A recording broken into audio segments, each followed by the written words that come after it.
Episode 24 sees us rehash the North London Derby with insight from one of our very own. We'll take a look at the remaining fixture list for February, as well as a look at the squad and the positive effect Mauricio Pochettino's system is having, combined with the exuberance and tenacity of youth.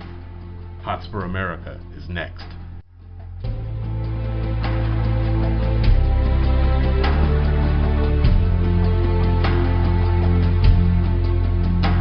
And naturally, I'm a Tottenham man, obviously. I can reflect back to being a player with and manager of some of the finest players that have ever been in the game. The place is fantastic, the tradition of this club. To be the manager of 3 cup-winning teams here, I'm so lucky, it's untrue.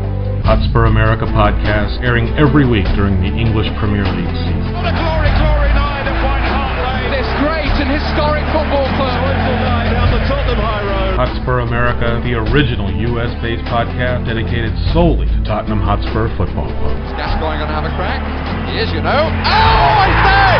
Schoolboy's own stuff. I hate Arsenal, just hate them. Oh, what a goal! Unbelievable! Wow, this is incredible. We're the Yids in America. This is there to tap in. What a fantastic run. He scored, and it's turned home. Eric Dyer. This is your Hotspur America. Episode 24.5. For all of our loyal fans, you know exactly what we're talking about. 90 minutes of podcast gold recorded on Sunday night, lost on the cutting room floor because of yours truly. Piss off. Not making sure that the recorder was actually doing what it was supposed to be doing. And so here we are on a Monday night. It's Monday Night Football. First time ever for the Hotspur America podcast. It is strange. It is strange. This is very strange. I don't like it. I have to admit, fellas, when I saw your text, I barely walked into the living room after the podcast, and I saw the text. I said, "You've got to be kidding me!" You know, knowing full well that it would come to this, and we'd be doing it again on the Monday. It felt like I had a winning lottery ticket, and I found out while driving down the road, and then it flew out the window on the freeway. That's exactly what it felt like. Yeah, that's probably pretty fair. Well, we could just kid all the listeners as well that we did a 90-minute show that was absolute brilliance, but in all reality, it could have been the worst thing in the world, and that's why we're re-recording it. Yeah. But that's not true. It was a brilliant podcast. Yeah, it was. It was our best ever. It was our best ever. That was episode 24. This is episode 24.5. We're going to basically go through the same rundown that we did yesterday, people, and hopefully it will come off nearly as good as it was yesterday. Better. With me today, as usual, as you can hear, the wonderful and always incomparable Simon Dodsworth. Simon, how are you, bud? I'm good, mate. I have a couple of beers to help me get through this. I haven't had anything yet, but I can't stop laughing. Yeah. And, maybe that's a carry-on from yesterday, because it was a good show, and I do want to replicate the banter we had. Yeah. It's now 2 days since the derby instead of just the one, and obviously Sam comes back from the North London derby with his exploits on his 3-day whirlwind trip, and we're looking forward to hearing them again. and as we lead into that, with us also is Sam, back from the North London derby, 3-day whirlwind, 12,000 miles back and forth. Incredible, I think is saying it light. Am I wrong there, bud? No, beyond incredible. If there is a saving grace of having episode 24.5, it is I'm a little bit more rested and my voice is a little bit better. But it was one of the most surreal experiences I've ever had in my life. I mean, it just to get in and get out so quickly and to have so much happen. We had so many things lined up, right? I mean, we had it was an exercise of logistics, and everything just came together, and then obviously just a magnificent performance and a magnificent result. And but where do we start? Well, where do we start? And your voice is much better today. It was which I'm telling you people right now sucks, because the fact that he was rasped out and had probably 3-inch polyps on his vocal cords from screaming his lungs out. I was haggard. I was absolutely haggard. I was my. You can hear the jet lag in your voice. And the raspiness and everything, and it was like, you know what, you just came back from the most awesome spring break ever, and we missed out on that, but we're going to try to, again, rehash it as much as we can. If you've been living under a rock and don't know, Spurs defeated the Scum 2-1 at White Hart Lane Saturday, 6:45 in the morning, 50 in the pub. Sam over in North London with 35,000 of his closest friends, and my co-host Simon over there in a hotel room in Chicago by himself hugging a pillow watching the match. Thank God. Poor man. The streak continues of big victories when Simon is locked up in a faraway city. That's right. He was iced in Lubbock during the Chelsea match. So he's going to be out of town for Liverpool tomorrow, yeah? Yeah, you've sent me an airline ticket to go away tomorrow. There's a God. I'll drive you to the airport. Yeah, that's it. I'm packing your bags. Sam, straight up, we're going to rehash everything from yesterday. The first 30 minutes really belongs to you. What you did, the logistics, like you said, of getting there, everything that happened the night before, as you got to the ground on match day, the atmosphere inside the ground, and everything that happened after. My friend, the floor is yours.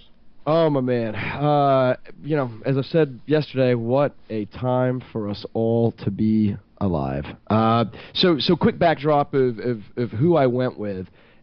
I went with two other mates. I left on Thursday night, got to London on Friday, but I only left with a buddy of mine, Mike P., and a guy that we went to college together. He's been a Spurs supporter for probably about 5 or 6 years. And then another buddy of mine, the Greek, he showed up on Saturday morning. I kid you not. Flew out Friday night Dallas, got there Saturday morning. And I've actually gone, this is my 5th or 6th North London derby with him. So on the flight back, I gave my notes to Mike and said, just write something. Just look at my notes and proof what I think, and share with me something that you want me to share. And here's what he said. He wrote, "There's a concept called social currency. You can see it in an account statement, or you can't see it in an account statement, nor is there an exchange rate on it. But you can find ways to make deposits in your social currency account by sharing experiences with others, engaging with those whom you share little in common with, other than, in this case, the crest on your shirt, and opening up with them, and creating memories that will stay with you for a long, long time." That's what this weekend was. Sharing stories over steaks and pints and hugging complete and total strangers in front of kebab shops and community centers, and sharing the immense joy of 35,000 plus erupt in a passionate frenzy. It doesn't get any better as a supporter. My currency account runneth over. That's amazing. I get chills hearing that. That is absolutely incredible to hear that somebody sat down and wrote that. Amazeballs. I mean, and this is a great segue into a belated shout out to the great Vas Coney, who writes for The Fighting Cock. He wrote just a masterful, but very simple, but masterful piece a couple of weeks back that was just simply about Tottenham family and what that means, the unequivocal love for this club, and ultimately the sense of family that's created amongst us. As all is irrespective of where we are, there is family, and we met so many people, so many complete and total strangers that were just so completely enamored with the fact that people just hopped on a plane and showed up for a football match, and for us it was just like We didn't really think too much of it. It was just like, wow, we love this club, and my God, so many incredibly gracious people. We spent a lot of great time with the amazing Daniel Wynn. He showed us some parts of White Hart Lane that I would expect that most don't get to see. To be around him and to hear about his love and knowledge for this club is just remarkable. We spent time with very quickly. Well, as quickly as I can, I suppose. Take your time, mate. Take your time. Match day. We want to hear it all, man. All right, match day. So Mike and I, we get to Seven Sisters at 9:45. Actually, 9:30 we get there. And the Greek is supposed to be there right about that time, but his flight gets delayed. So Mike's a bit nervous, and we had to meet Daniel, I think, around 10 o'clock, so the plan was to leave right at 9:45 from Seven Sisters, take a bus or the train. And at 9:44, I'm looking at my watch, and Mike's like, we should probably go. And I'm like, no, he's going to make it. And as God is my witness, at 9:45, the Greek starts walking up the steps. I see his bobble hat, and I gave him this gigantic hug. He hopped on a bus, made it down to the Spurs shop first because Mike needed to switch a shirt. And you don't understand, I mean, Tino's just gotten off of a plane, the Greek, right? And he's got his backpack, and while Mike's in the shop, the Greek is undoing his backpack, getting out his toothbrush, taking off his shirt, putting on his deodorant. Mike comes out of the shop, and off we go to go see Daniel. Sidewalk French hooker bath. Yeah, he calls it the Greek shower. There you go. And so he gets as cleaned up as he possibly could, and we got to see Daniel. The match. I mean, obviously we'll talk about the match. Match was just unbelievable. We took our flag. Oh, I actually showed up on Friday morning and took the flag to a big shout. What flag's that then? That would be the Dallas Spurs supporters flag that you so incredibly put together. And the whole squad signed that, right, when you dropped it off? Oh. Yeah.